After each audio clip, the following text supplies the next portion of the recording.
Well, hello and welcome back to the garden. In case you're new here, my name is Brandon, and I garden in Zone 9B, Southeast Texas, focused on ecology. And recently, I have gotten my first kind of critical comments on YouTube, and I think I'm handling them pretty well. Honestly, I appreciate criticism and I want an open dialogue about the things that are up for debate or are hot topics. With AI kind of taking over, I don't want people's brains to just dissolve into a soup. I don't want people to submit their critical thinking skills in favor of AI. And so, one of the things that is very kind of hot lately is native gardening, and also kind of questioning which of our non-native plants maybe aren't so great for the environment, and we could think about sacrificing and doing that in order to better our relationship with the local ecology. Now, a lot of people are either on a journey in regards to ecology and gardening for the wildlife, or they are at the very beginning and don't see any reason for it at all. That's what some of the comments in my comment section on YouTube have been about lately, and I welcome them, like I say, but I want to be clear on where I stand. So one of the comments was about the fact that there are cold hardy tropical plants and that those are available for use if you want to grow those, if you want to not have to worry about your garden so much in the cold. That's in reference to my last two YouTube videos, which have actually blown up quite a bit. I've got those that have the most views on my channel so far.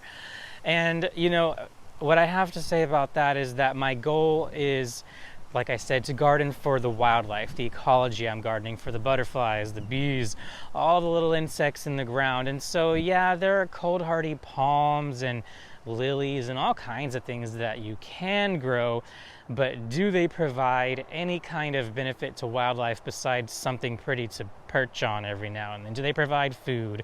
Do they provide nectar? Do they feed caterpillars so that baby birds can come along and grab those caterpillars off and feed them to their young? So anyways, just want to be clear about where my starting point is. And I want to show you around some of the tropical plants that I have today, because I do have tropical plants still. I just have been reducing the number of those over the years. Heck, a couple of days ago, I got out into the what I call the hot tub area behind me, and I completely chopped up this begonia that I've had for years and tossed it to be composted. It's still alive because begonias are, pretty easy plants, but I don't want to grow this thing anymore. It isn't bringing me or sparking joy in my life. So, I'm getting rid of those things. Why haul it into the greenhouse every year? I'm just going to feed it to the bugs over there in one of my wildlife feeding areas. But now, I mentioned crepe myrtles in the title of this video. And part of that is to take the opportunity to talk about them for a moment, because they are always a hot topic. And also to kind of illustrate my journey here. So crepe myrtles are so beautiful here in Texas, and Texans really love beautiful things, and we really like to take beautiful things from around the world and pretend that they've been here forever and that they even do well here in regards to plants. And crepe myrtles are one of those ones. They really have a beautiful flowering period for a short time in the summer, and then most of the year they look kind of terrible unless you're treating them with systemic pesticides and all of that. And well, that's not good for really anybody, but the look of the plant. So this property came with one crepe myrtle, and I recently got rid of it. Actually, this week I chopped it to the ground, and of course it's going to re-sprout probably for the next at least a year, but I'm just going to keep cutting the sprouts off and mulching them up and turning them into food for the garden. But what I wanted to say about that was, every time I walk by a really pretty crepe myrtle, I always think about taking a cutting and bringing it home. Over the years, you know, I really love to garden for free or for cheap as much as possible. And crepe myrtles are super easy to root and propagate. But is it worth it? And like I said, over the last couple of years, I've gone from, yeah, let's get a cutting, bring it home. And then I look at the cuttings and I say, wait, what am I doing? And now I don't even bother anymore. I don't even hardly see the crepe myrtles as pretty anymore. They barely benefit the wildlife. I know some people say that they feed chickadees, and in my mind, something people don't bring up very often is that they feed aphids. Aphids and other types of little scale insects and such are real prominent on crepe myrtles, and that's like the only wildlife that they really support. You know, you get that black sooty mold all over the leaves, but the aphids themselves could be food for hummingbirds and different types of insects, and that those nutrients travel up the food chain. So there's some minor benefit, but I would rather grow things that actually belong here. I know that's a debatable topic, whether something belongs here or not, but there are better options, I think. Maybe they don't have such pretty showy flowers for, you know, such a long period, but in my opinion, a lot of the plants that I grow that are either native or native adjacent, or maybe have like a more of a human benefit, like provide fruit, like the loquat tree over there. I have 2 of those. I think are better to grow. So it's just got more of a purpose. So anyways, I would like to take you on a little tour now of some of my tropical plants, just show you what I am still growing, and that's probably going to get phased out and thrown in the compost eventually. So let's go have a look, and put my little wisteria stick back in this bucket over here, and then we'll go have a look, probably starting with the greenhouse. All right, let's go see what we can show in the greenhouse. So mostly it's my nepenthes. So I do have a few nepenthes still. This is I want to say that it's a Lata, but I'm not 100% sure. I've had this for a number of years, and it's very beautiful, and I do appreciate this plant. I will always probably grow this plant. I really love having this in a pot and being able to move it around throughout the year. So yeah, it's just basically in a mixture of sand and then what the plant actually originally came in. And then I have another little nepenthes here. I think I've got 4 in total, and this one is still in its little nursery pot. I've actually been really babying this one lately, and it's doing pretty well. I'm probably mistreating it because honestly, I mean, like I said, the tropicals aren't my favorite thing, but during the winter, especially when there aren't as many plants like that need as much attention or that look pretty, I kind of rely on my greenhouse plants to kind of keep me to keep me happy over the winter. You know, that winter seasonal depression likes to set in and ruin things. But yeah, that's Bloody Mary right there. And I don't think I have too much else in here that's really tropical. Yeah, I've got a few little things. I've got a ficus over here. This is one of the ficus Benjamina cultivars, I believe. And I got this as a little 2-inch pot and grew it into this thing. It's pretty big. It just travels around the garden, and I keep it alive barely. I need to give it a repot this year if I'm going to seriously consider keeping that poor plant. Oh, I do have this, I'm pretty sure this is non-native, so we'll count it as a tropical. I didn't grow this in the ground this year, actually, but normally I do grow it in the ground, and I keep a couple of cuttings, but this is a variegated sea hibiscus. The name is escaping me right now, but it's super pretty. It's kind of chlorotic looking, growing here in the propagation creek, as I call it, but it's there. It's a tropical. It's one of my tropical things that I grow. I do have another nepenthes down under here, as well as a Neoregelia. I believe that's the name. I barely take care of this. As you can see, this is the Neoregelia. I don't remember. It had a name, a cultivar name, and I've lost it. But this poor pot thing here is just falling apart. Oh, look, I have a little, I want to say this is a Calesia, or yeah, I'm thinking it's a Calesia. It's hanging on, but again, I just, at some point I tend to just let the winter kill a lot of this stuff, and then I move on to my bigger goals and projects. I think I purchased this Nepenthes this year, and it's struggled a little bit because I end up not really taking very good care of these things. But this is one, I believe the name is Gaia. It's under my rose, so I've got little pieces of rose and stuff in here. This pitcher is growing in such a weird way. I'm probably accidentally killing this one. I haven't given it a lot of tap water or anything. I don't know why it looks so terrible. Well, besides the fact that I've let it dry out a bunch of times over the course of this year. It was in the front porch, and I moved it over here under the rose. Oh, let's get it. Let's get a little quick sneak peek of the rose, yeah? Shall we?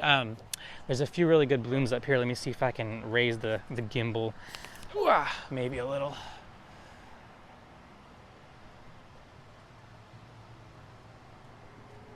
Well, I hope y'all were able to get a good little quick look at that.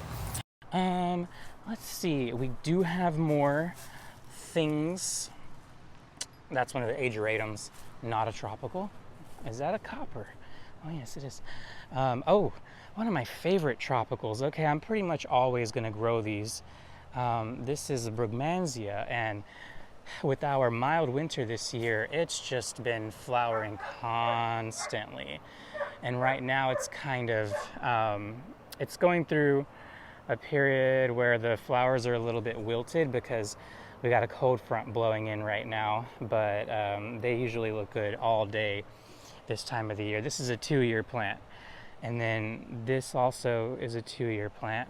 And what that means is I planted it last year. It grew all year, died to the ground, and then came back up from the roots. And they get a lot bigger the second year. This is a 1-year plant. I planted this from a cutting this year, and it's still doing really, really well. Oh, here's another one that's almost native, but not really. This is a giant Turk's cap, or Malvaviscus penduliflorus, or Drummondii. I'm not sure. They are a bit debatable in insofar as what they're called. Okay, traveling really quickly. I have some things hanging in the tree over here. So this is a begonia. I know the begonias are kind of on the chopping block lately. This is called Dottie's Eyelashes, and I actually bought it because the stems look amazing. They look kind of like a dead animal's spine or something. I've always been kind of interested in like taxidermy and dead animals and things, but I think the Dottie's Eyelashes name refers to all of the little hairs here along the eyes. This is my last Nepenthes, which instead of making pitchers this year has just been wanting to make flower spikes. So this is a flower spike. I want to say this is Nepenthes cultivar named Miranda, but I'm not sure. I'm not a big Nepenthes person, even though I do have 4 of them. The flower spikes are kind of cool. They aren't really useful to me or anything, but I've just left it here, and I'm going to try to get it to grow pitchers again by cutting it back really heavily. I might just chop these long pieces completely off, but we'll see.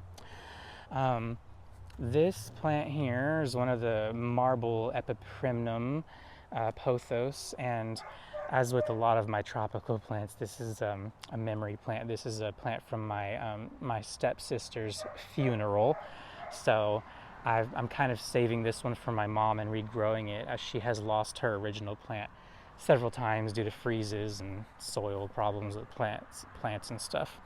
This is an all green chlorophytum spider plant. It just kind of hangs out here right now in the tree for the year and then moves to the greenhouse later on. I've got elm trees and things growing in the pots. I really don't care much for these plants during the year. I can barely get myself to water them. And this is a rabbit's foot fern that is probably 10 years old in this pot. I've had it in here for quite a while, and it's a very, very fun plant, but again, oh, it's so cute. I just don't care much for my tropicals anymore. And then I've got another chlorophytum. This may be the reverse stripe. I'm not sure. I have reverse stripes somewhere, and it's very badly dried out because it's not getting any mind.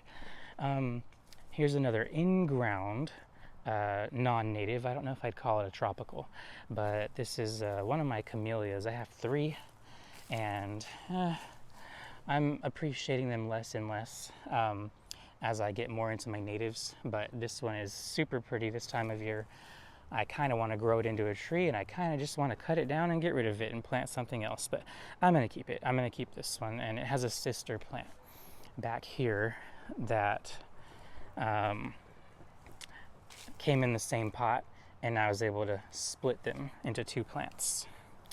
Oh, I guess I also have this here. This is a bougainvillea, or bougainvillea, however you want to say. Thorny bastard, that's what we're going to call it.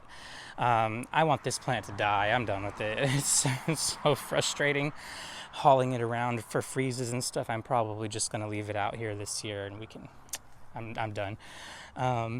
I have this tree aloe. I don't know which kind it is, but this is another sentimental plant. So this is one that I got from some friends in Florida. I drove down there on a road trip in 2015. Actually, no, 2016. And it's got quite the trunk. I don't come down here and look at this very often, but I will keep this plant around. I do maintenance on it every couple of years, and I'm actually looking at it right now and kind of falling in love with it all over again. It's so beautiful. I just have to make sure to haul it in for freezes because tropical plants are like that. Now this is a plant that is a non-native landscaping plant, and I'm going to get rid of them. This is a podocarpus. I bought 2 of these before I realized that there were better options, native options for landscaping and privacy screening. I do have a few Bipiniphytidum or Thaumatophyllum. What's the name for these? I think it's Bipiniphytidum. Okay, I don't remember. But yeah, so, split leaf philodendron if you want. I have a couple of these left. This is my curlicue chlorophytum. I've got a couple of these, and then there's some oxalis hiding in there. I guess I don't have any babies on this plant right now, but yeah, this is the curlicue one with the curly leaves. A couple of oxalis. I really like to just stick these in little pots, so they're pretty cute. This may be native, actually, just a cultivar of a native. I'm not sure. I should probably look into that, but I do like these every now and then. The color is a little bit gaudy, so I don't love them. Another curlicue, just stuck that in a random little pot. I've got what people refer to as a macho fern here. This is a Japanese holly fern, and another non-native that, doesn't really provide any wildlife benefit. I'm trying to decide whether or not I want to grow these in the shady areas of the garden, in the ground, and it's probably going to be a no. This is another philodendron that I got a little while back. I think it's Maoi or Maui. I'm not sure. I'm letting it crawl into the siding over here, I guess. But I do really like this one. I'm probably not going to keep this one forever. Maybe I will find it a good home eventually. But I do like to adorn the doorway here with my tropical plants. I got another split leaf philodendron here. This would be a lot of people call this the wrong thing. They call it like Swedish ivy or whatever, but this is a Pilea. I think it's Pilea numularifolia. Sorry if I got that wrong, but that's a Pilea, a creeping Pilea. It's pretty. It does pretty well, but yeah, tropical. I have another variegated Ficus benjamina over here that I purchased as a tiny little 2-inch pot that was no bigger than this little stem over here, and now it's this giant thing. And then I got another one of the oxalis in here, and for some of them, especially in the shadier areas, look at the double colors in there. So yeah. Oh, and then down here on the ground, coming out of the holly fern pot, is a Calesia fragrans, or people call it basket plant. It's one of those plants that's very easy to propagate and kind of pass along plants, right? But yeah, that's a little tour. Oh my gosh, I can never get myself in frame properly here. That's a little tour of the tropical plants that I do still grow. And like I said, I'm trying to I'm not judging anybody for growing tropical plants. I just think that we should try to move towards having some native plants in the garden so that we can feed the wildlife. And also, we do kind of branch off into this thing where, if you do want to do that, then you start to learn more and more and more about how harmful pesticides are in the environment, and how even if you're using a little bit in your garden on some of your tropical plants or non-native plants to keep them pretty, that stuff doesn't stay in your garden. It tends to run off into the waterways and cause damage, and yeah, all kinds of fun consequences come from that. So there's a lot to learn in regards to ecological gardening and wanting to do better for the planet and your local environment, and I hope that people will get into that. But I just wanted to hopefully I clarified a little bit in this video. I know I'm a little scatterbrained and all over the place, so if you can get something from this, great. If not, please get in the comments section and yell at me and criticize me some more. I need some critical thinking fuel, and also the algorithm loves it too. I'm joking, kind of, not really. But yeah, I do appreciate you guys. Oh, my screen went dark. I do appreciate you guys, and I really want to try to build a community here. My goal really on YouTube is twofold. It's kind of to figure out how to make a living from this so I could do it full time, and to build community and help people to come to native gardening and come to care for their local environments more.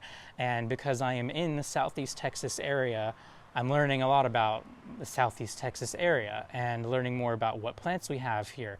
What are the botanical tools that we have? What are those specific plants that we can put in our gardens to help the wildlife, to help our gardens be beautiful too, because that's important. I appreciate the beauty of my garden, and that is what my real goal is here. And please engage in discussion with me over it. All right, everybody, I'm going to go enjoy the rest of my Sunday afternoon. In case I forgot to mention, it is Sunday, December, is it the 26th? We have a cold front rolling in tomorrow that isn't going to be bad enough to cause any damage to the garden, but it's there. It's going to be feeling really nice all week. All right, y'all. Until the next one, see ya.